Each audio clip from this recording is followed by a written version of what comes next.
Quand on est amateur, est-ce qu'on doit s'entraîner comme Kylian? Oui, non, qu'est-ce qu'on prend, qu'est-ce qu'on ne prend pas? C'est ce que je vous propose de voir aujourd'hui et je trouve cet article hyper intéressant. Ça va être la base de notre vidéo et de notre étude aujourd'hui.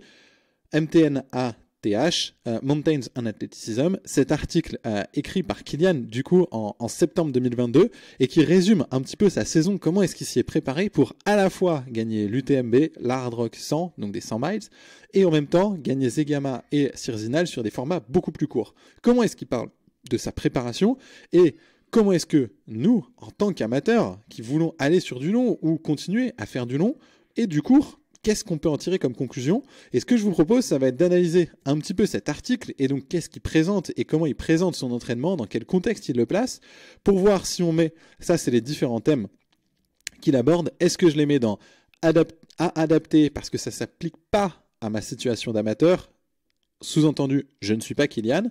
Et en revanche, est-ce qu'il y a des éléments où je peux les répliquer tels quels, à savoir, je suis Kylian sans le savoir? Non, un peu d'humour, mais l'idée c'est de voir, ok, qu'est-ce qui potentiellement est transposable ou pas, à l'heure où, grâce aux réseaux sociaux, grâce à Strava, grâce et aussi merci à eux et aux différents athlètes, ils partagent leurs séances d'entraînement. Pour la plupart, ils partagent quasiment tout ou beaucoup de choses. Quand on croise en plus avec les podcasts, avec les interviews, avec les conseils, avec les différents livres, retours d'expérience de tout un chacun, on peut quasiment savoir comment est-ce qu'ils s'entraînent, avec quel volume, quelle intensité, à quel rythme, quels efforts croisés. Et du coup, c'est là un peu l'analyse que je vous propose. Qu'est-ce qui est bon à prendre ou pas du pro, de l'amateur? Qu'est-ce qui est transposable? Qu'est-ce qui ne l'est pas? Et quel potentiellement enseignement ou piste de réflexion on peut sortir de tout ça. L'article est en anglais, j'ai fait de mon mieux pour le synthétiser en français, et du coup là, il nous présente donc en 2022 sa saison, qu'est-ce qu'il a fait et comment est-ce qu'il l'a abordé. Et du coup pour moi, l'ordre est assez important parce qu'il présente d'abord son approche, les objectifs, son approche, comment est-ce qu'il l'a travaillé, les résultats, qu'est-ce qu'il en déduit. Et ça, pour moi, déjà, c'est hyper important. Est-ce que nous, d'abord, en tant qu'amateurs, quand on pense à sa propre préparation, qu'on veuille faire un bon temps ou une place sur telle course parce qu'on s'en sent capable, ou qu'on soit encore dans l'étape de « je veux juste me prouver à moi-même et me faire plaisir sur telle distance que j'ai jamais faite, ou je veux que ça se passe bien sur telle distance que la dernière fois j'ai faite mais c'était pas si bien ». Bref, je pense que ce canevas d'appréhension d'une saison et d'une préparation est quand même assez valide. Ce qui amène sur le premier élément, il commence par son objectif et il le définit très clairement. L'objectif de cette saison, the goal of this season, c'est ça. Et ça, effectivement, je pense que c'est applicable à tout un chacun et c'est le meilleur moyen de s'y préparer et de réussir à atteindre son objectif, c'est de se dire, ok, c'est quoi mon objectif et à quoi est-ce que finalement je me prépare? Définir son objectif très clairement. Ça, pour moi, c'est à répliquer tel quel. Et l'idée, ce sera, à contrario, pas de dire, en fait, je veux gagner la Hard Rock, l'UTMB, Zegama et Sirzinal dans la même année et faire chaque jour du ski ou de la course. Ça, à mon sens, c'est la différence entre ce qui est réplicable, pas réplicable. Quand on prend, là, c'est le nombre de sorties et qu'est-ce qu'il a fait dans ses sorties. En jaune, il a couru. En bleu, il a fait du ski. En rouge, il fait autre chose. Du coup, l'idée, c'est pas de garder, ça c'est mes objectifs et pour réussir à faire de l'ultra ou à faire du trail, il faut que je fasse comme Kylian et il faut que chaque jour je fasse ou du ski ou de la course et ou en plus autre chose. Non, l'idée c'est comment est-ce que je définis mon objectif très clairement en numéro 1. La deuxième chose, c'est qu'il dit son objectif à lui, avant tout, c'est d'être capable de se sentir toujours prêt. Toujours prêt, être en forme au même moment pour des formats différents.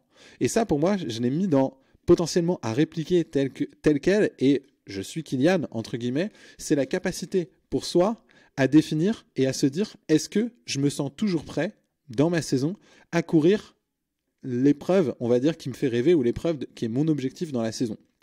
Ou est-ce qu'en fait, à 3 mois de l'échéance, je suis complètement dans les choux.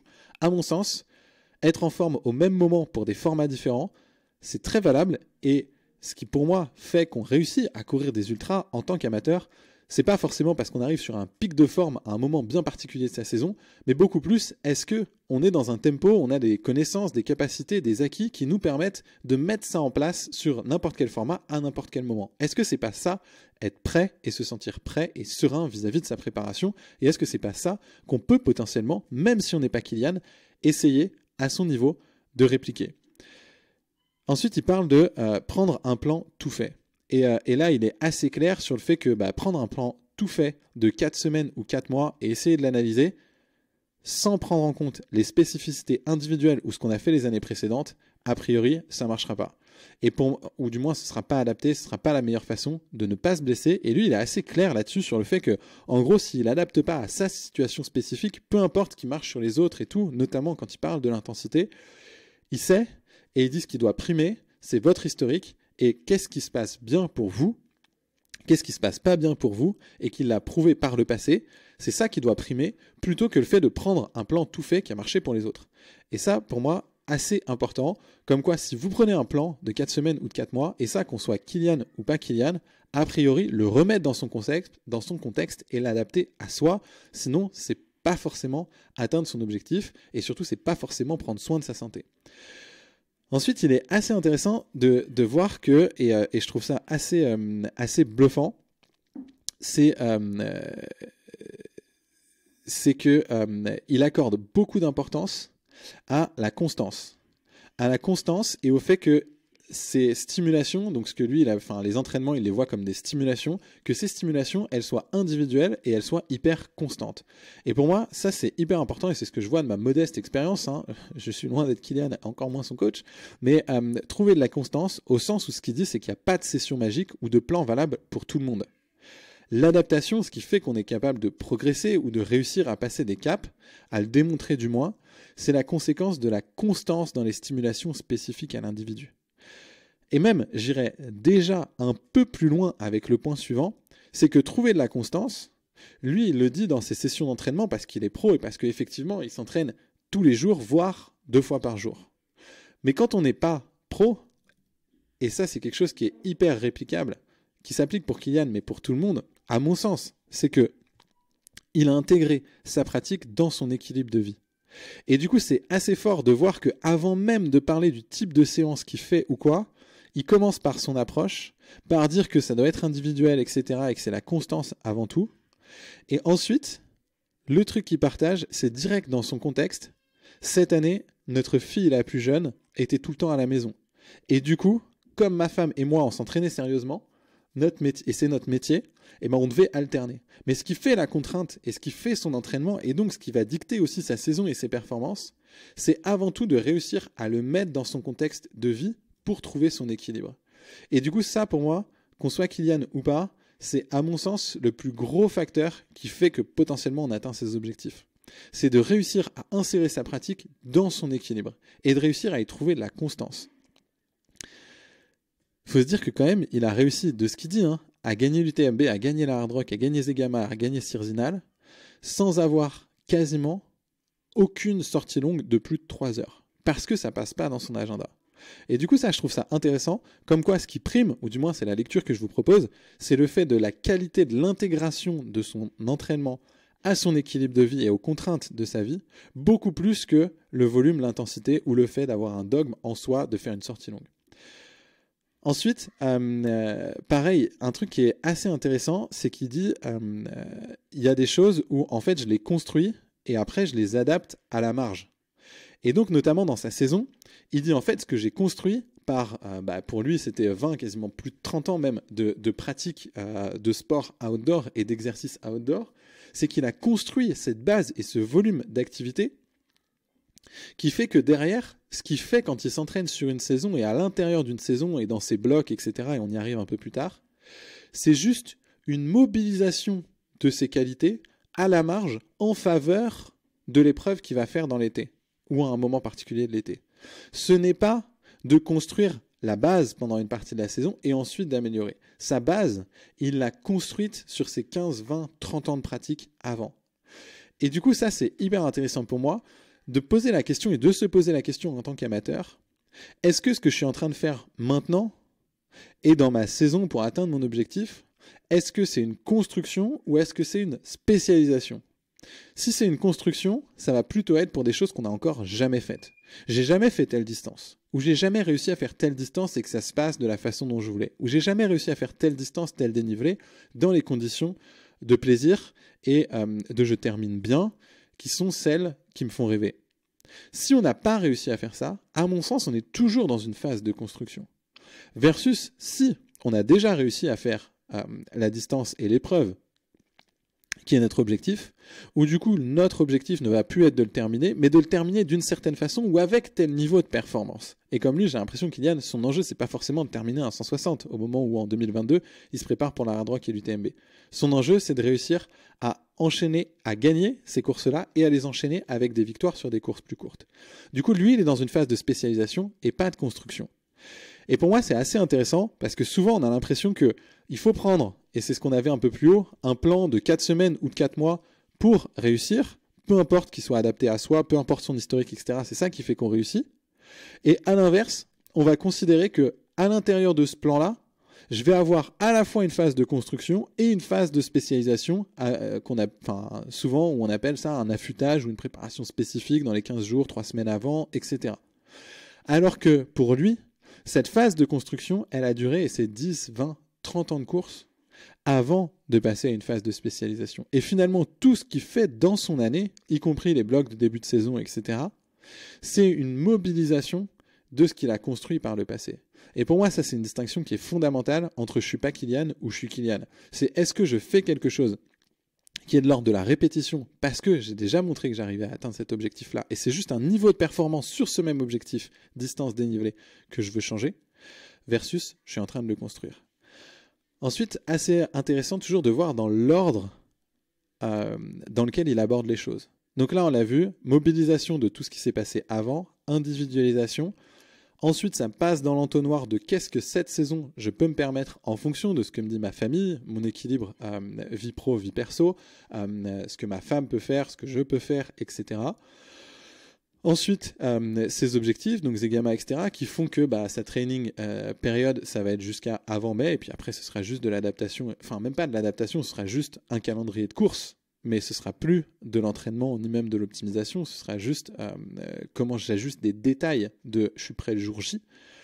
Et ensuite, c'est de parler du terrain et de l'altitude, donc des conditions dans lesquelles il s'entraîne, mais finalement, on va dire qu'il les subit, au sens où il les choisit pas. Il se dit pas, je vais aller dans tel terrain pour m'entraîner en fonction de l'épreuve que je prépare. Non, dans son ordre de priorité, c'est pour mon équilibre familial et mon lieu de vie, c'est ça, donc je peux m'entraîner là-dessus. Et les courses que je vais faire vont être soit dans le même, soit dans un autre contexte. Mais l'ordre de priorisation, c'est d'abord le terrain, il est comme ça, ce à quoi j'ai accès, c'est ça, et c'est fixé par d'autres contraintes que ma vie sportive. Et à l'intérieur de ça, je trouve, quel est l'entraînement le plus adapté en fonction de mon historique et de mon équilibre de vie. Et donc en 3, ce qui met, c'est les conditions et ce que j'ai à disposition pour travailler. Même si ça ne correspond pas à ce qu'il y a à ce qu'il y a dans les courses. Et je suis conscient de ce que je travaille. C'est-à-dire, je suis conscient de mon terrain, de ce qui me permet de travailler en plus et que ne me permettrait pas un autre terrain, et ce qui ne me permet pas de travailler par rapport à ce que je vais avoir en course. Et du coup, ça, c'est assez intéressant parce qu'il n'est pas en train de dire il faudra que je me prévoie 3 semaines dans les Alpes pour travailler en haute altitude, etc. Parce que au quotidien, j'habite à 19 mètres d'altitude autour d'un lac en Norvège. Il se dit, sachant que j'habite autour d'un lac en Norvège et que pour ma famille et tout, je vais rester là et je vais m'entraîner là tout le temps, quelle séance je vais faire et comment je vais adapter mon entraînement pour être prêt potentiellement dans les Alpes à courir 170 km en fin août en UTMB. Qu'est-ce que je vais mobiliser ou pas. Et ça, pour moi, je fais un peu le raccourci, mais c'est assez simple. Et encore une fois, je ne suis pas en train de juger ou quoi, c'est juste une lecture que je vous propose. C'est pas la seule façon de faire, et je ne porte pas de regard critique sur qu'est-ce qu'on fait d'habitude ou qu'est-ce qu'on entend ou quoi. Ça ne veut pas dire que ça ne marche pas. C'est simplement ouvrir un peu potentiellement les chakras sur l'étendue des possibles et une lecture de ce que nous propose Kylian. Et du coup, je pars de ce que j'ai à disposition pour travailler. Et je sais que ça va être différent du jour J, versus ce que j'ai à disposition pour travailler, je le tords dans tous les sens pour faire en sorte que ça représente et que ça soit comme le jour J. Et ça, notamment, je pense au dénivelé, où souvent on a l'impression que, je prépare des courses pour l'été avec du gros dénivelé, mais j'habite au milieu de la plaine ou j'habite en ville et je n'ai pas accès à des kilomètres verticaux, etc. Donc comment est-ce que je vais faire pour simuler du dénivelé coûte que coûte? Même si j'aime pas ça, même si c'est très dur, même si c'est des marches et pas un terrain naturel, même si au lieu d'avoir un kilomètre vertical, je vais avoir des montées de 20, 30, 40 mètres, même si c'est des escaliers et pas en nature, même si c'est une cage d'escalier et en faire 10, je vais simuler du dénivelé coûte que coûte. Là, j'ai l'impression que ce que nous montre Kylian, c'est un peu différent. Ensuite, il est très clair sur dire adapter à moi ce qui marche sur d'autres. Et il dit non, je pars jamais d'un plan qui a marché sur d'autres que j'adapte à moi. Et du coup, c'est assez intéressant de voir comment il l'exprime, et il l'exprime aussi clairement. À l'inverse, il part de l'analyse de lui en termes de priorité, de ses forces et de ses faiblesses, de qui il est, pour ensuite déduire ce qu'il doit travailler ou non. Et là, je trouve que c'est assez intéressant comme renversement de perspective aussi, parce que soit on considère que, ok, il faut que je prenne un plan qui a marché pour d'autres, ou c'est ce que je vois sur les réseaux sociaux de la personne qui m'inspire, ou qui a les résultats qui m'inspirent, que ce soit quelqu'un du club, etc., ou a priori, je peux avoir le même terrain de jeu, je peux avoir le même temps d'entraînement quasiment ou quoi, quasiment ou à peu de choses près, et du coup, si ça marche sur cette personne-là, je vais essayer de l'adapter à moi, et de partir de là pour faire mon plan. Alors que lui, non, en termes de priorité, il dit je pars de l'analyse de moi-même, de mes forces et de mes faiblesses. Et potentiellement, il inclut là-dedans, quand on est amateur, ça veut dire qu'on va au-delà de simplement ce qu'on fait quand on est basket au pied et de ses entraînements, quand on parle de l'analyse de ses forces et de ses faiblesses. C'est-à-dire que quand on est amateur, à la différence d'un pro, ce qu'on va mobiliser, ça va pas simplement être tout ce qu'on fait à l'entraînement. Ça va être aussi qu'est-ce qu'on fait dans la vie pro, qu'est-ce qu'on fait dans la vie perso, et qui se rapproche aussi d'une partie de ce qu'on va devoir vivre et de l'expérience qu'est notamment un ultra. Et ça, j'y reviens un peu plus loin, mais c'est une idée assez forte et constante dans tout son programme, enfin dans tout ce qu'il parle, dans toute sa préparation et comment il en parle. Et du coup, ça, hyper important, et moi, ce que je vois aussi dans les accompagnements et tout, est-ce que si vous vous dites, ok, je pars de l'analyse de mes forces et de mes faiblesses, et en fonction de ça, et de l'objectif que j'ai défini en 1 en premier, quand je le mets dans le contexte de ce que je peux faire pour mon équilibre de vie, ma vie pro, ma vie familiale, ma vie perso, à ce moment-là, à quoi est-ce que j'arrive comme préparation, et est-ce que je m'entraîne de la même manière que ce que je fais aujourd'hui, ou est-ce que ce que je fais aujourd'hui, je le fais avant tout parce que j'ai l'impression que ça marche sur d'autres et je suis parti de là pour le faire. Ensuite, assez clair, et là je trouve ça hyper éclairant aussi et potentiellement un peu différent de ce qu'on entend la plupart du temps, c'est que souvent ou parfois on entend en fait le renfo c'est bon, ou faire des efforts croisés et faire du vélo c'est bien, ou faire de la muscu à charge lourde c'est bien, comme si c'était assez binaire et comme si le fait juste d'en faire c'était bon en soi. Et du coup là je trouve qu'il est intéressant parce qu'il dit pas il faut absolument pas faire ça. Par contre, ce qu'il dit, c'est encore une fois son ordre de priorité pour savoir ce qu'il fait dans sa saison. C'est qu'il dit, je me connais et je sais que si je me concentre sur des sessions très particulières qui demandent du temps et surtout qui dévient de l'attention et qui mobilisent des forces assez intensément, je sais que ça va me générer, on va dire, du stress et beaucoup plus d'effets, on va dire, négatifs que d'effets positifs. Et ça, je trouve ça assez intéressant parce que c'est assez rare de le voir remis en question comme ça. De dire, en fait, ce que je vais prioriser à l'entraînement et en termes de séance, en termes de variation, ça va être de me concentrer et de concentrer toute mon attention et toutes mes forces sur ce qui est indispensable pour atteindre mon objectif. Et ensuite, si j'ai de la marge avec ce que me propose ma vie perso, etc., et notamment là, quand il parle du fait de devoir être là pour ses filles et pour sa vie de famille et pour l'équilibre avec sa femme, c'est en fonction de ça qu'il se dit ok, je peux pas faire de sortie longue, du coup qu'est-ce que je vais faire et comment je vais adapter. Et là pareil, il se dit en fait je me connais, et sachant le temps contraint que j'ai pour travailler, sachant que moi personnellement faire des sessions, et c'est ce qu'il partage, faire des sessions de force avec beaucoup de muscu, ça me fatigue énormément, je n'ai pas la place d'absorber ça, et ce n'est pas la meilleure option. Il faut mieux que je me concentre sur l'indispensable pour atteindre mon objectif plutôt que de faire ça. Et du coup, ça, c'est assez intéressant. Du moins, moi, ce que je vois aussi dans beaucoup des accompagnements que je fais et tout, c'est que on a tendance à dire tout le monde fait du renfo, donc il faut que je fasse du renfo. Tout le monde fait des efforts croisés, du vélo, potentiellement de la natation et tout, donc il faut que j'en fasse. Alors que c'est pas forcément adapté.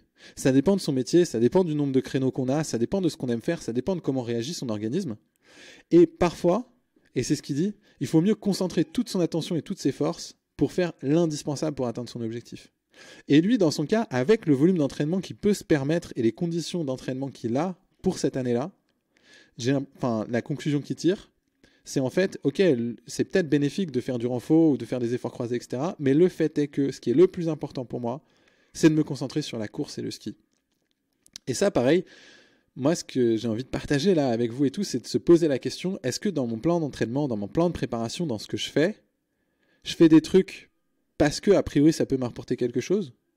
Ou est-ce que je fais le plus important de ce qui me prépare pour l'épreuve et pour l'objectif que je veux faire en fonction de mon historique? Et souvent, ça va se traduire par, est-ce que finalement, je passe assez de temps à courir versus tous les autres sports que je vais faire? Ou est-ce qu'au contraire, je passe trop de temps à courir versus mon objectif et ce que je veux atteindre? Et ça, je trouve ça assez intéressant et un peu dissonant par rapport à ce qu'on entend parfois, où on dit, bah voilà, il faut absolument faire du renfort par exemple et du vélo, où là on voit que, bah, en fait, non, il dit, je vais être bon en ski, je vais être bon en course, et dans ce que je peux m'entraîner et par rapport à mon historique, bah en fait, la meilleure utilisation de mon temps que je passe à l'entraînement, c'est à faire du ski et de la course. Et pareil, hyper intéressant, et ça, je trouve qu'on a tendance à l'oublier parfois quand on est amateur, c'est de prendre en compte son historique personnel. Et du coup, son historique personnel, bah, naturellement, lui, il explique que voilà, ça fait plus de 15 ans que je concours à un niveau international. Et du coup, il dit, de ça, j'ai appris que bah, pour moi, c'était beaucoup de volume en zone 2, zone 3, qui me permettait de progresser, et je ne suis pas blessé. Et je m'adapte. Donc, je crée de la performance, et je ne suis pas blessé. Je sais que ça, je l'atteins quand je passe beaucoup de temps en zone 2 et en zone 3. Mais si je fais plus de vitesse pendant plusieurs semaines avec de la zone 4 et de la zone 5, je vais me blesser, ou je ne vais pas être aussi efficace métaboliquement. Pour d'autres athlètes, c'est l'inverse. Et donc là, je trouve ça assez cohérent, parce que non seulement c'est pas dogmatique, mais aussi ça part de la construction que j'ai, et bah, ça fait 15 ans que finalement j'affine mon approche et j'ai construit tout ça, qui fait qu'aujourd'hui je suis en optimisation sur mon socle. Et du coup, ce qui compte, c'est comment je me sens à l'intérieur, comment je pilote entre guillemets à mes sensations, beaucoup plus que qu'est-ce qu'on me dit de faire, ou qu'est-ce qui est bon de faire, ou qu'est-ce que le numéro 2 mondial, en l'occurrence pour Kylian, il est en train de faire. Et ça, souvent, on a tendance à dire, bah ok, je vois, ah ok, Kylian, il passe 58% de son temps en zone 1, 18% en zone 2, 16% en zone 3, et grosso modo, allez, 7% à tout casser, 7,2% à tout casser en zone 4 ou zone 5, sachant que ça, c'est du temps passé. C'est-à-dire que c'est pas une séance, c'est pas un nombre de séances, c'est le temps passé. Donc il se peut que dans une séance majoritairement en zone 1, bah, il passe un peu de temps en zone 4 ou zone 5, mais ce ne sera pas une séance dédiée zone 4 ou zone 5, par exemple.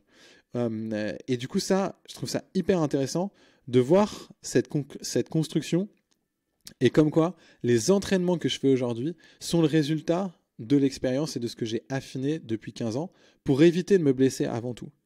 Et lui, il sait, et sa boussole, c'est éviter de me blesser avant tout.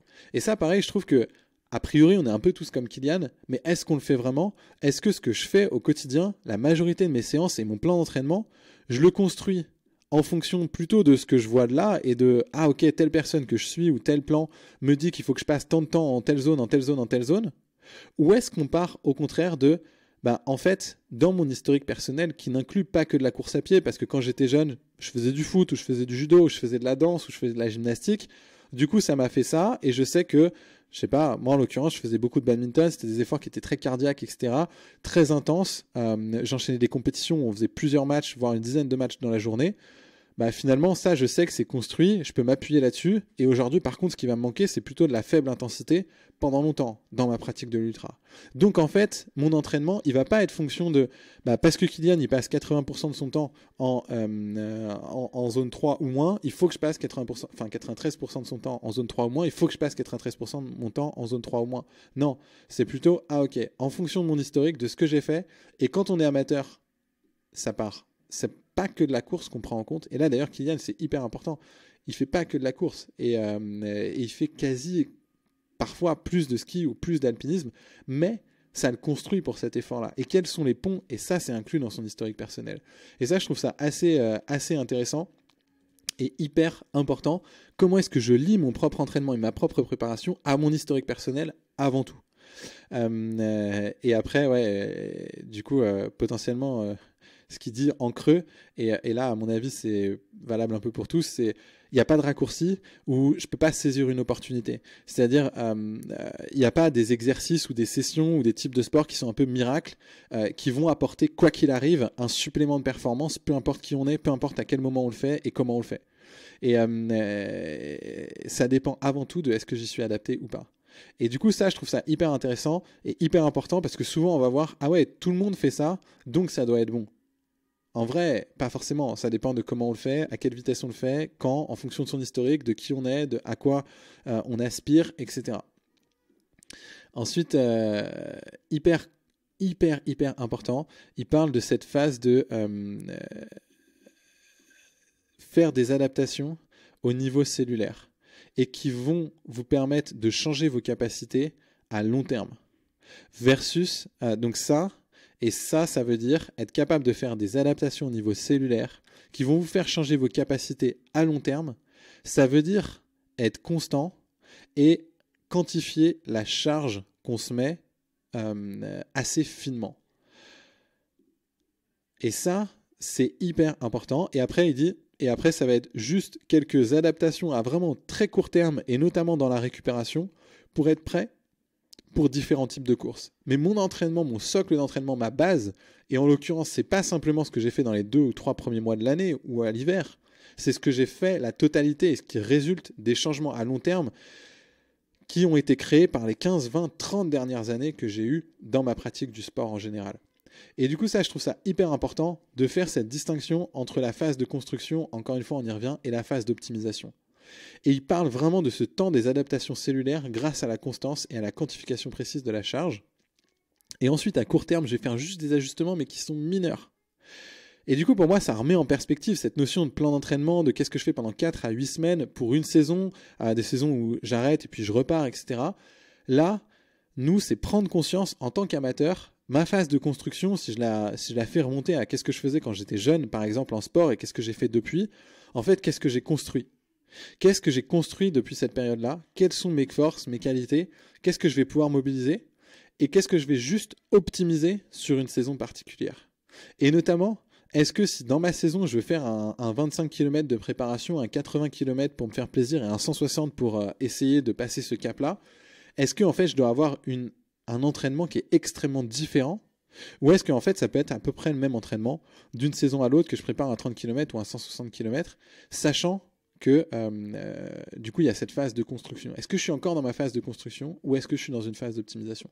Ça, je trouve ça hyper intéressant et hyper important. Ensuite, pareil, sur chacune de ces sessions, il se dit l'intention et l'implication. Pourquoi est-ce que je fais cette session et quel est son objectif ? Sur quoi est-ce que je me concentre ? Et c'est quasiment les seuls mots qu'il a mis en gras dans tout son article. Pourquoi est-ce que je fais cette session et quel est l'objectif de cette session ? Et je trouve ça assez fort que même lui, même à 30 et quelques années, même avec son palmarès, ce qui fait qu'il s'entraîne, et à chaque séance d'entraînement, c'est OK, pourquoi est-ce que je fais ça ? Quel est l'objectif ? Et est-ce que ça me correspond ? Et si oui, potentiellement, c'est comme ça que je serai en creux performant, et c'est comme ça que je vais me faire plaisir et que je vais continuer à m'entraîner et continuer à performer. Et du coup, pour moi, c'est ça qui est assez intéressant, c'est est-ce que nous, pareil, en tant qu'amateurs, je suis Kylian forcément, ou pas, mais est-ce qu'on se dit, OK, est-ce que je sais pourquoi je fais cette session et quel est l'objectif de cette session ? Sur quoi est-ce que je me concentre ? Qu'est-ce que je vais travailler et pourquoi je suis en train de faire ça ? Et là-dessus, pour moi, c'est ce qu'il explique juste après, il dit ça prend du temps de réussir à... ça prend du temps de réussir à s'écouter et à sentir notre corps. Mais je pense qu'à la fin, c'est notre meilleur outil et le plus efficace pour piloter notre préparation. Et ça, je trouve ça hyper pertinent et hyper intéressant. C'est-à-dire que finalement, ce qui compte le plus, c'est dans chacune de mes sessions, et peu importe que je sois amateur, que j'ai couru et c'est déjà énorme, mais que j'ai couru maximum 10 km dans ma vie, ou que j'ai déjà couru 300, 500, 100 km, traversé les Pyrénées en 2 jours, etc. En fait, à chaque fois, c'est quel est le sens de ce que je fais et pourquoi est-ce que je fais ça ? L'intention et l'implication. Pourquoi est-ce que je fais cette session et quel est son objectif ? Sur quoi est-ce que je me concentre ? Où est-ce que je mets mon attention pour cette session ? Et au moins le savoir. Pas forcément qu'on pense qu'à ça, etc., mais au moins le savoir et l'avoir défini. Et ça dépend que de soi, de son historique, de ce qu'on veut réussir à faire et de ce qu'on a déjà optimisé pendant les saisons précédentes. Cela prend du temps de s'écouter et sentir son corps, et je suis convaincu que c'est l'outil le plus performant pour trouver son entraînement. Et là, encore une fois, hyper fort, parce que c'est ça l'outil le plus performant pour trouver son entraînement. Et ça, c'est hyper intéressant. Pareil, est-ce que dans notre pratique en tant qu'amateur, courir à la sensation, souvent on a l'impression que c'est un peu galvaudé, c'est un peu facile de dire bah ouais, on va courir à la sensation, et tout le monde dit ça, mais en fait c'est un peu parce qu'on sait pas quoi mesurer, ou parce qu'on est feignant, ou parce qu'on veut éviter d'aller vite, ou éviter de se faire mal. Alors qu'en fait non, c'est comment est-ce que je peux apprendre ça, et si j'arrive, et la profondeur, et je trouve que là il nous fait goûter un peu à la profondeur de qu'est-ce que ça peut vouloir dire être capable de courir à la sensation, c'est être capable de savoir pourquoi, même après 30 ans de carrière, même en étant numéro 1 mondial, pourquoi est-ce que je fais cette séance-là, pourquoi est-ce que c'est, entre guillemets, la meilleure et la plus adaptée pour moi, comment est-ce que je l'adapte justement, non seulement en fonction de mon historique, de mes objectifs pour la saison, mais aussi de mon équilibre de vie, de là où j'habite, de ce à quoi j'ai accès, etc., etc. Un truc encore hyper intéressant que je trouve et que je voulais partager avec vous, c'est plus c'est long, plus il s'agit de préserver et d'augmenter son énergie. Et là, hyper intéressant, l'idée c'est pas d'aller dehors et de m'entraîner aussi fort que je peux, mais au contraire de me concentrer sur qu'est-ce qui compte vraiment pendant cette session. Et après, il dit, je pense qu'aujourd'hui, avec les réseaux sociaux, c'est hyper facile d'être tenté de race the training, c'est-à-dire comment est-ce que je peux aller le plus vite et prendre des raccourcis quasiment dans mes entraînements pour aller plus vite, plus fort, plus longtemps, pour prendre des raccourcis. Et lui, il dit, à mon humble avis, c'est une grosse erreur. Et lui, après, ce que je trouve assez fort, c'est qu'il dit, je finis très rarement un entraînement très fatigué.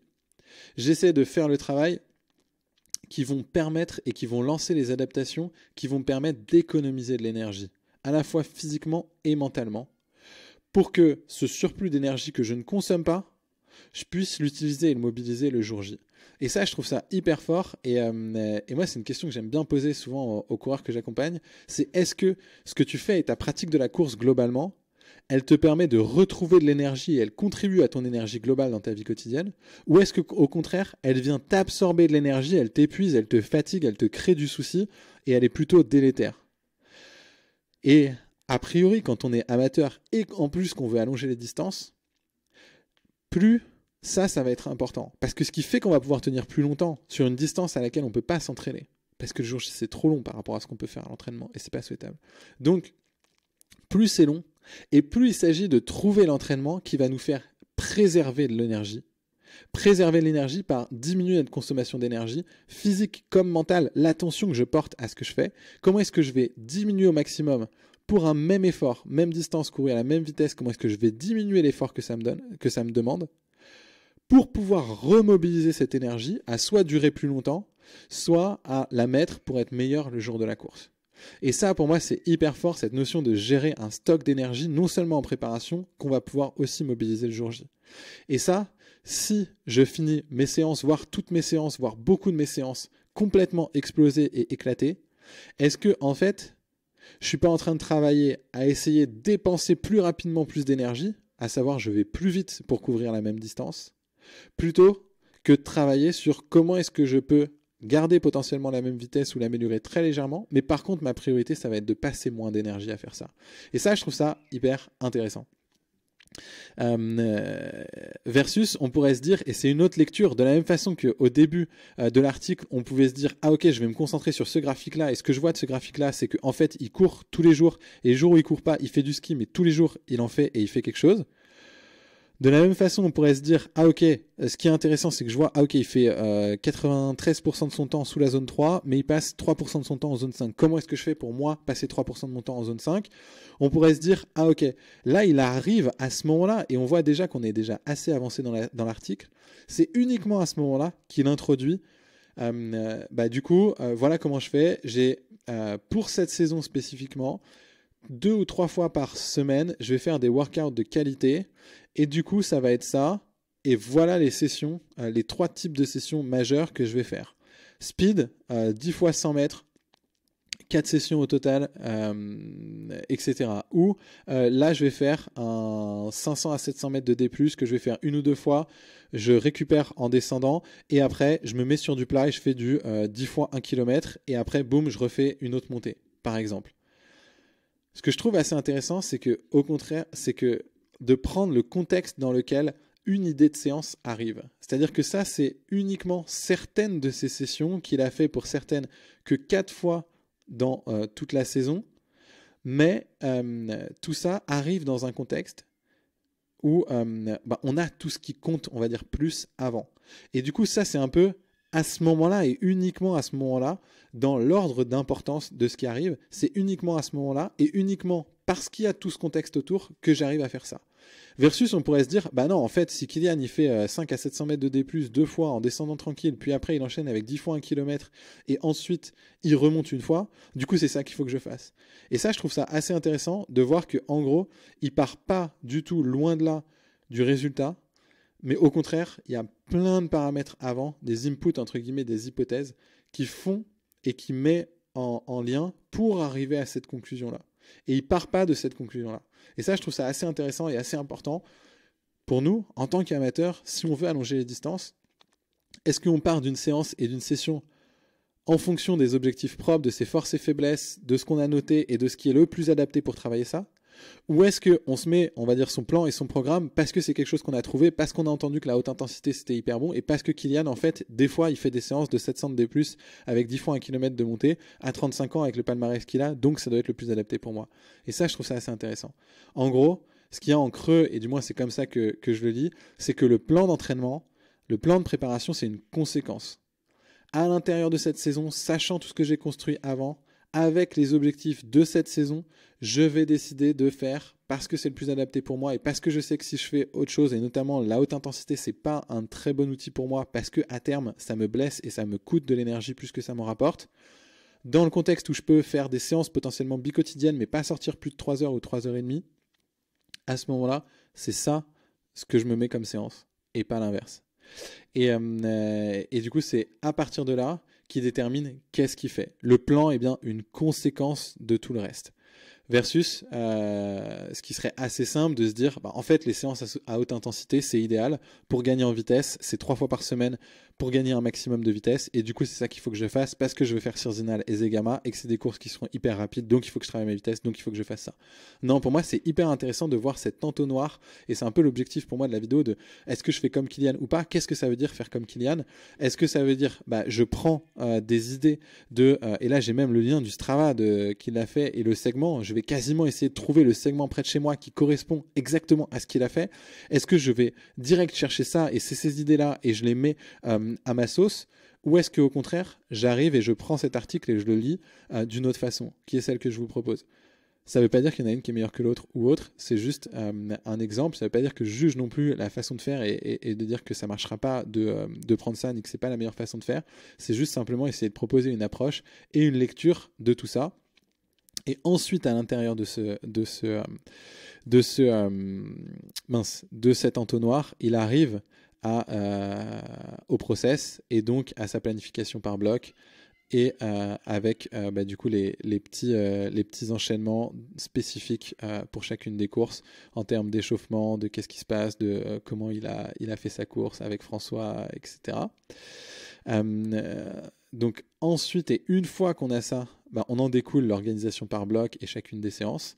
Et après, pareil, hyper, ce que je trouve assez fort, c'est que dans tout ça, et quand il fait le lien, et après, ok, la récupération. Et mon approche sur la récupération, elle est très simple. Se concentrer sur ce qui est le plus efficace. Et ce qui est le plus efficace, c'est normalement très facile à trouver, pas cher et facile à faire. À savoir dormir, faire attention à ce qu'on mange, savoir comment je m'entoure pour être bien mentalement et frais, et notamment lui il part de c'est quand même hyper rare je trouve et hyper transparent de dire en fait ce qui fait que je me sens bien et que je performe cette saison, c'est avant tout je dors, sachant que j'ai 2 enfants en bas âge qui j'ai 2 enfants en bas âge qui peuvent se réveiller n'importe quand et qui dorment pas des nuits de 12 heures. Donc comment est-ce que je fais pour dormir dans mon contexte? Ensuite, ce que je mange 3 fois par jour. Et ensuite, comment est-ce que je fais attention à moi et à comment je fonctionne. Je sais que je suis introverti et du coup, je vais faire attention à l'environnement dans lequel je vais me mettre pour qu'il y ait de la nature, pour qu'il n'y ait pas trop d'activités sociales, de sollicitations, etc. qui me prennent beaucoup d'énergie parce que je suis comme ça. Ensuite, c'est l'intensité de mon entraînement. Et du coup, assez intéressant de voir, ok, dans l'ordre d'importance, j'imagine que c'est pas anodin le fait qu'il parle du sommeil en premier, il n'est pas en dernier. Et du coup, de voir que, ah ok, d'abord je me concentre sur mon sommeil, ensuite sur ma nutrition, ensuite sur comment je m'entoure et l'ambiance, on va dire, qu'il y a autour de moi. Enfin, avec ma charge d'entraînement, ensuite mes conditions de voyage, et j'y fais attention quand même.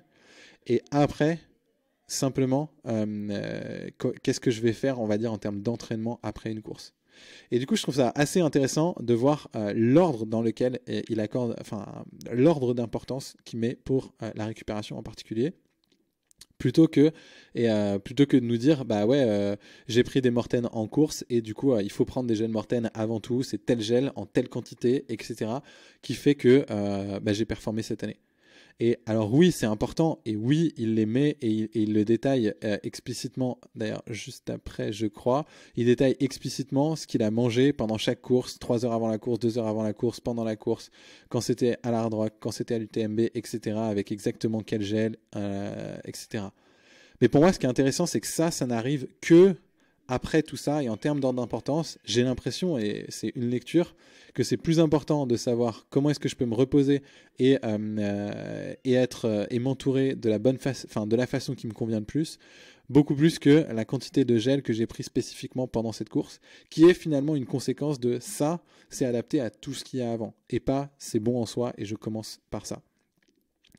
Et après, du coup, il termine aussi par l'importance pour son mental de « Ah ok, qu'est-ce qu'il y a ? C'est la vie avant tout.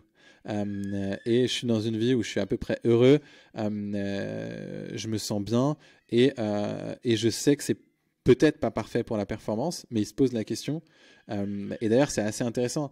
Il n'est pas en train de dire, bah là, je serais moins bon cette année parce que j'ai 2 enfants en bas âge, parce que du coup, on a choisi de s'en occuper, parce que j'ai lancé une marque qui s'appelle Normal, parce que j'ai lancé une fondation, parce que j'ai lancé un syndicat de trailers, etc. Non.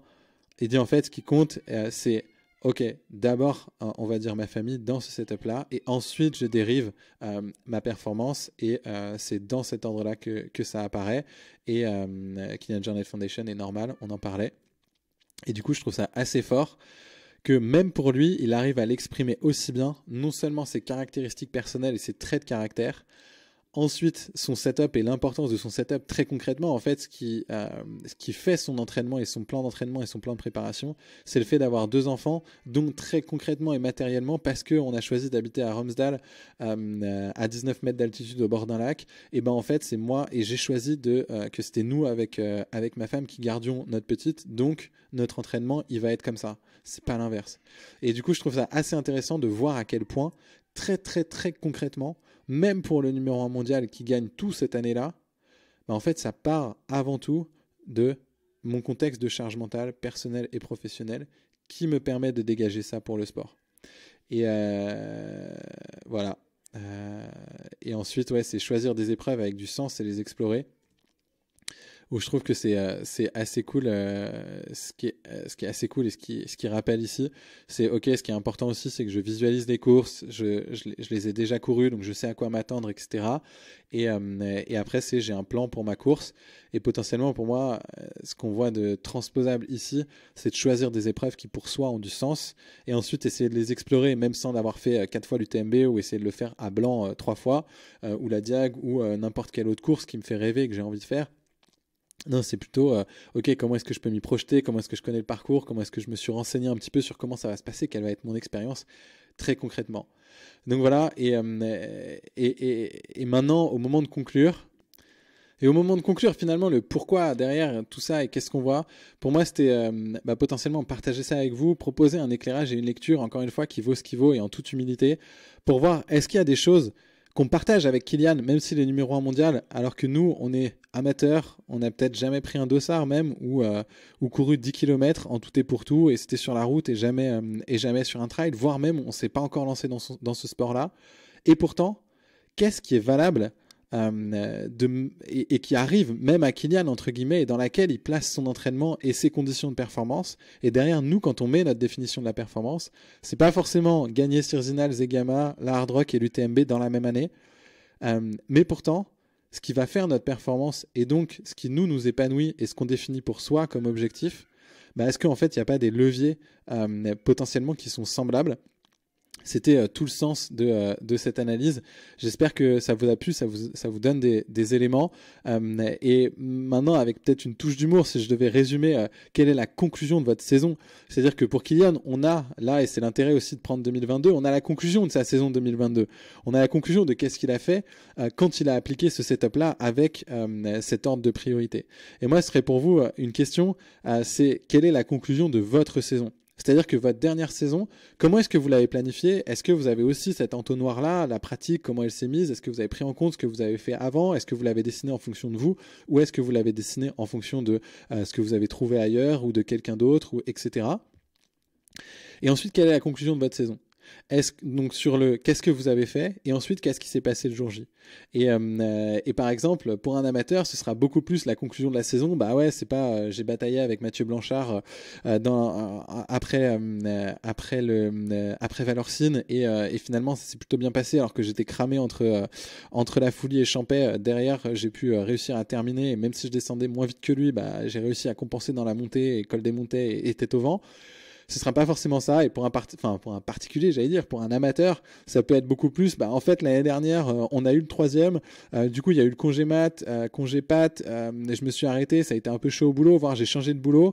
J'ai réussi à me faire plaisir sur un 160 pendant les vacances. Après, pendant les vacances d'été, je me suis pas entraîné parce qu'on s'est occupé des enfants et c'était très cool. Et du coup, j'étais très content d'avoir terminé un 80 en septembre à côté avec un pote où on s'est fait super plaisir. Dans la course qui est à côté de chez nous, etc. Ça pourrait être, dans ma course, à un moment donné, j'ai perdu 50 places et j'avais un petit coup de moins bien.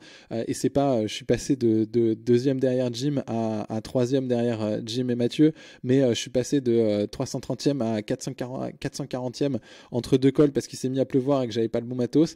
Bref, mais quelle est la conclusion aussi de votre saison pour voir comment ça se passe et quelles sont les choses potentiellement à changer. J'espère que ça vous aura fait avancer sur potentiellement est-ce qu'il y a des choses qui sont réplicables et que je peux prendre en tant qu'amateur pour réussir à atteindre mes objectifs de ce que font les meilleurs mondiaux et de ce que partage du moins un des meilleurs mondiaux et Kylian en l'occurrence pour cette saison-là. Et puis merci à tous, du moins moi c'est ce que j'essaye de faire pour contribuer à, pour les gens que j'accompagne, réussir à se faire plaisir, à allonger les distances dans son propre équilibre de vie qui est naturellement pas le même. Comment est-ce qu'on peut mobiliser qu'est-ce qui est potentiellement à acquérir et le plus important pour atteindre son objectif et qu'on n'a pas encore dans notre setup et qu'on doit mettre dans notre préparation spécifique basket au pied, et en même temps comment est-ce que je peux valoriser tout ce que je fais en dehors de la course et qui peut me servir pour l'ultra. Parce que c'est pas parce qu'on passe moins de temps à s'entraîner et qu'on n'est pas pro qu'on n'a pas une vie tout aussi riche et avec des enseignements qui peuvent nous permettre de gagner en performance le jour J sur des ultras. Merci beaucoup et à très vite.